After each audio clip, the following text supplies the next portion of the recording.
Hey, it's Tigman time for this week's edition of the Metal Box, our weekly discussion on all things hard rock and heavy metal. We got a concert review for you this week. Went to see 80s Canadian thrash metal legends Anvil. I found out they were playing a show in Saratoga. I just had to go check them out. Never seen them before. The band is on their 40th anniversary tour.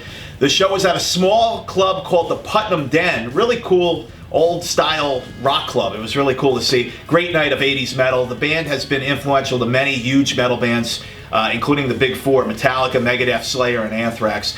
Show was on Friday night, March 3rd. It kicked off with Albany area band Let Go Daylight, who kicked off the night in a great way. The band actually had a beer keg drum kit, which was cool to see. Next up was Grave Shadow, a female-fronted band from Sacramento, California. They slayed the crowd with growling vocals and also killer riffs. It was just a pretty cool band to see.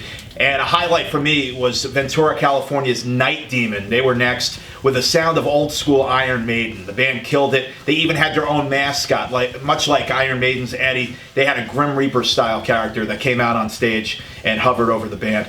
And then it was time for Anvil. Anvil came out and destroyed the crowd with over an hour of thrash metal classics. Singer-guitarist Lips and drummer Rob Reiner. Rob with two B's, not to be confused with the other Rob Reiner with one B, aka Meathead from All in the Family. He played one of his incredible drum solos. Rob Reiner, an incredible drummer. It was cool to see that. That was midway through the band's set.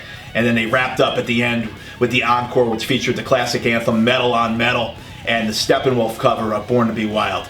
Just great to finally see these metal legends in concert. Good times. That'll do it for this week's edition of the Metal Box. Thanks for tuning in. The rock and roll limo has arrived. We'll see you next week.